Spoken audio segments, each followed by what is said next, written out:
नमस्कार, आप जुड़ चुके हैं वॉइस ऑफ एमपी से और मैं हूं अब्दुल अली ईरानी। वॉइस ऑफ एमपी की खास पेशकश अनकही कहानियां मेरे शहर नीमच की में आपका स्वागत है। आज हम बात करेंगे मालवा और नीमच की पत्रकारिता पर। पत्रकारिता का वो दौर कैसा था, इस पर बात करने के लिए हमारे साथ मौजूद है वरिष्ठ पत्रकार और मालव दर्शन के प्रबंध संपादक श्री प्रेम प्रकाश जी जैन साहब। प्रेम प्रकाश जी जैन साहब, जिन्होंने करीब 6 दशकों की पत्रकारिता देखी है और हाथों से लिखे जाने वाले समाचार से लेकर के डिजिटल दौर तक के बदलते स्वरूप को नजदीक से देखा है और जिया है। वो एक दौर था जब हाथों से समाचार लिखे जाते थे भेजकर, और उसको ब्लॉग के माध्यम से फोटो छपते थे। उस पूरे दौर पर बात करेंगे। सर, वॉइस ऑफ एमपी में आपका स्वागत है। 6 दशक की पत्रकारिता का विशाल अनुभव आपके पास है, क्या कहेंगे सर? पत्रकारिता का वो दौर कैसा था और विश्वसनीयता को लेकर पत्रकारिता किस तरह से होती है? Thank you very much.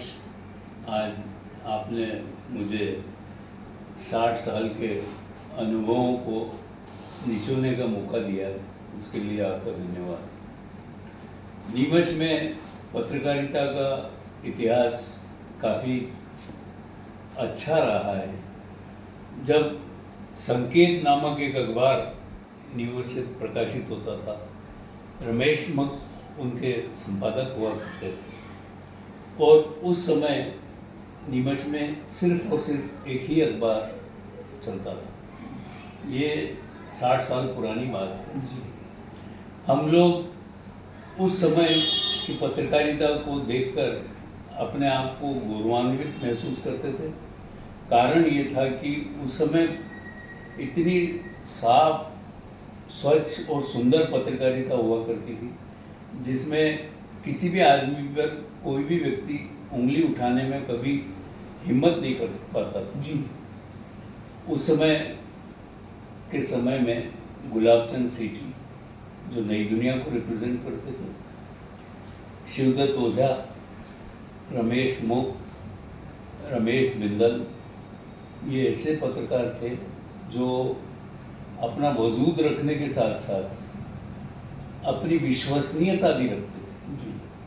और हमें इस बात पे गर्व है कि उस समय के पत्रकार आज भी मार्गदर्शक के रूप में हम लोगों को दिखाई देते।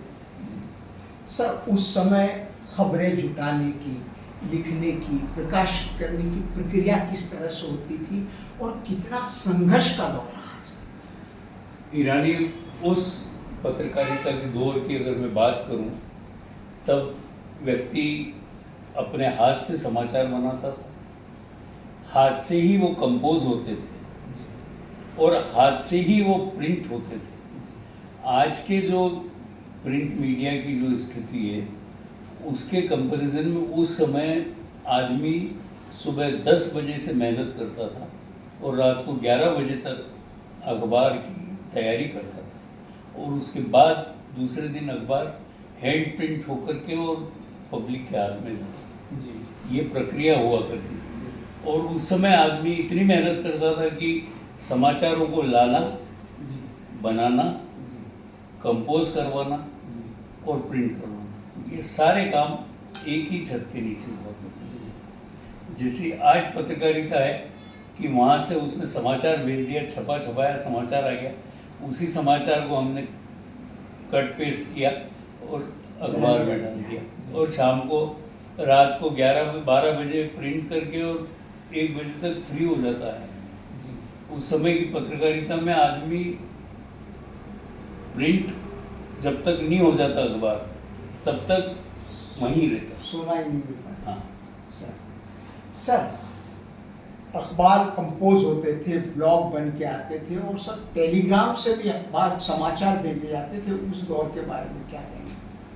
नीमच के बाहर जितने भी अखबार के प्रकाशन होते थे, उन अखबारों को अगर नीमच से किसी को कोई समाचार भेजना है तो या तो वो टेलीफोन से उन समाचारों को उतरवाता था, मैनुअल टेलीफोन था, इसलिए उस समय ये व्यवस्थाएं थी नहीं। बुक कराना पड़ता था। आदमी को बुक करा के बैठना पड़ता था और इंतज़ार करना पड़ता था। बहुत ज़्यादा कोई इम्पोर्टेंट इवेंट हो तो उस इवेंट को आदमी टेलीग्राम के ज़रिए वहाँ तक भेजता था और उसके बाद वो समाचार दूसरे दिन छप पाता था।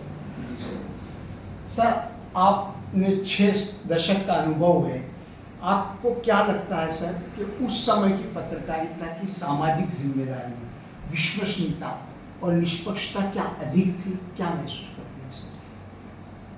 ईरानी, एक बात मैं स्पष्ट रूप से कहना चाहूँगा कि जो 57 साल पहले जो पत्रकारिता का विश्वास और लोगों में जो कॉन्फिडेंस था वो आज की पत्रकारिता में नहीं है। उसके पीछे बहुत सी बातें हैं, पर उस समय अगर किसी भी व्यक्ति के बारे में कोई भी चीज़ लिख दी जाती थी तो बिना आइडेंटिफिकेशन के वो छपती नहीं थी जी। और उसकी सारी जवाबदारी भी पत्रकार की हुआ करती थी। प्रमाणिकता बहुत आवश्यक 100%।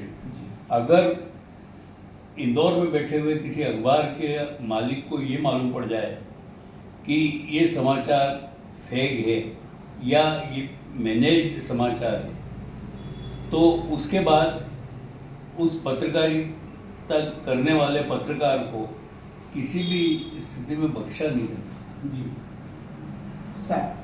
सर, आज जो ब्रेकिंग न्यूज़ को लेकर जो होड़ मची हुई है, जिस तरह से खबरों को तुरंत से लोगों के बीच में जारी कर देना, ब्रेकिंग न्यूज़ होने पाते या सोशल मीडिया को लेकर समाचार का या पत्रकारों का भविष्य आप किस तरह देखते हैं सर?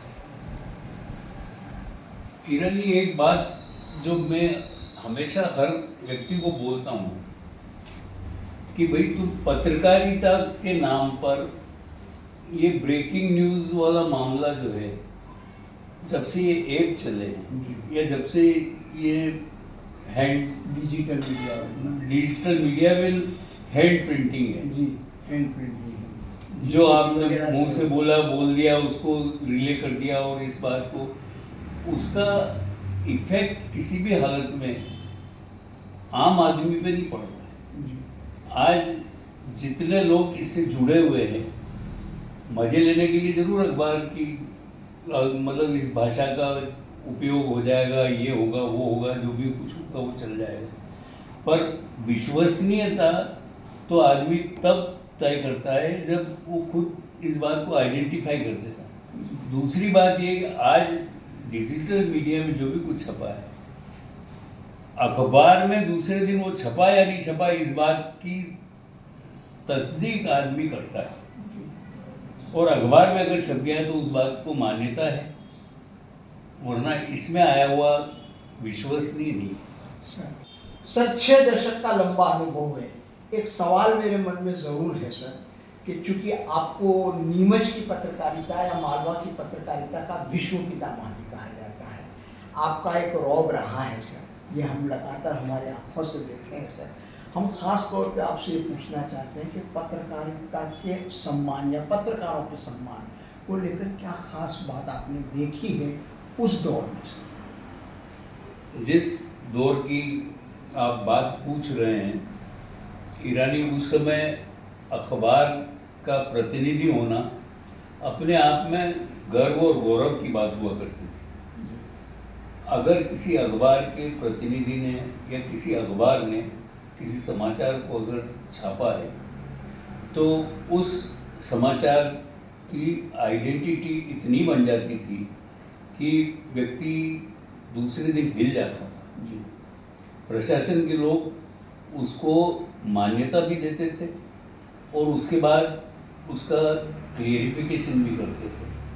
अगर मान लीजिए किसी आदमी ने किसी अखबार में कोई समाचार छपा तो उस समाचार को छापने के पहले जो पत्रकार है एक तो वो उस बात की पूरी इंक्वायरी करता था और उसके बाद जो छप जाए तो प्रशासन उसकी पूरी इंक्वायरी करता था और उस पर कार्रवाई करता था। इसलिए उस समय की पत्रकारिता को बहुत मतलब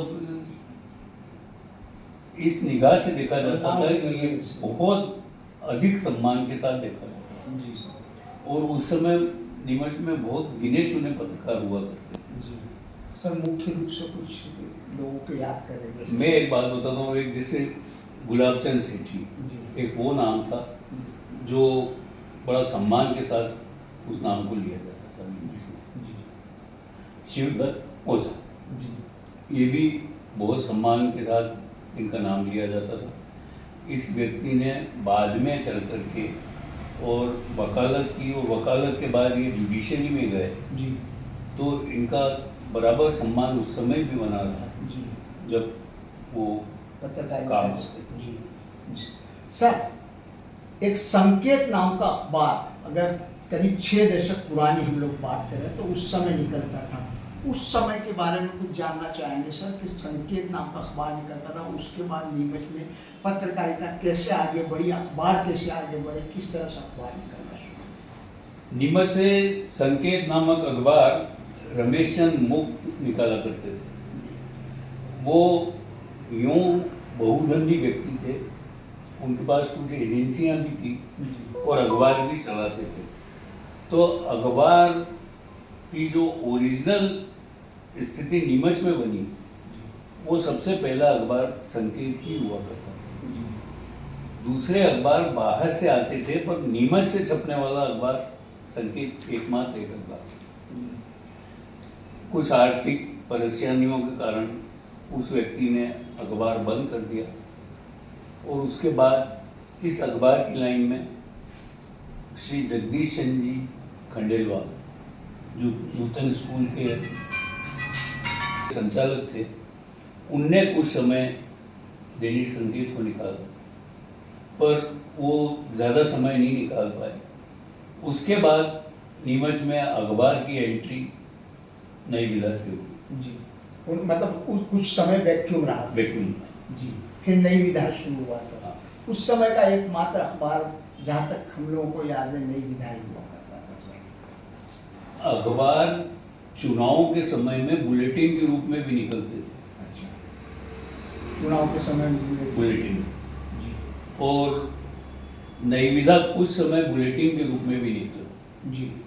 क्योंकि इलेक्शन आ गए। जी। इलेक्शन के समय में कोई प्रसारण का साधन नहीं था, जी। तो अखबार को माध्यम बना करके वो बुलेटिन निकाले गए, जी।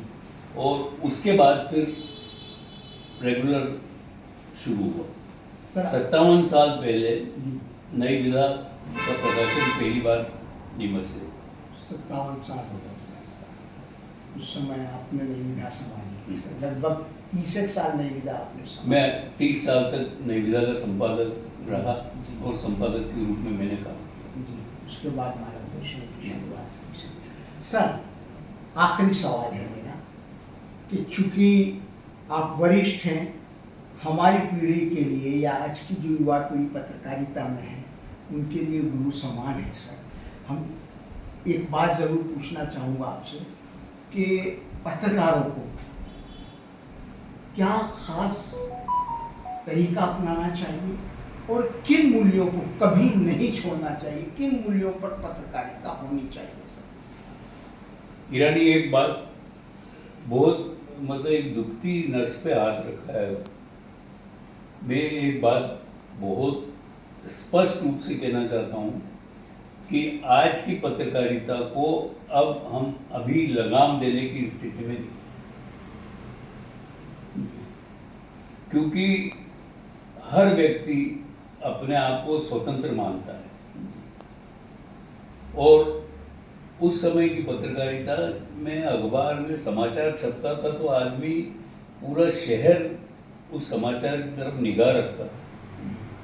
आज इतने अखबार निकल रहे हैं कि कोई व्यक्ति ये सोचता ही नहीं है कि अखबार में क्या छपा और क्या नहीं छपा। आज मान लीजिए हम किसी के खिलाफ अगर कोई समाचार छापते हैं तो प्रशासन भी उस पर कॉग्निजेंस लेने के पहले अपने आप की तैयारी करता है, छप गया उसकी चिंता नहीं करता है। खुद की तैयारी में लग जाता है। जी। क्या संदेश है सर? ये इस बात से अब आप सोचिए कि हमारी क्या स्थिति है। हमको ये जरूर है कि अगर कहीं रचनात्मक बात हो और उस पर अगर कोई विचार रखना हो तो बहुत अच्छे से स्वागत किया जा सकता है उन बातों का। पर अगर हम समझे कि आज रचनात्मक काम हम लोगों के सामने रखें तो उसमें उतनी विश्वसनीयता पत्रकारिता की नहीं। बहुत बहुत शुक्रिया सर आपका बात करने के लिए। सर आप थे प्रेम प्रकाश जी जैन साहब, जिन्होंने 6 साल के दशक की पत्रकारिता का दौर कैसा था उस पर विस्तार से बताया, साथ ही साथ हमारी युवा पीढ़ी के लिए कुछ खास संदेश भी दिए। वॉइस ऑफ एमपी के लिए मेरे सहयोगी शुभम नायक के साथ अब्दुल अली ईरानी।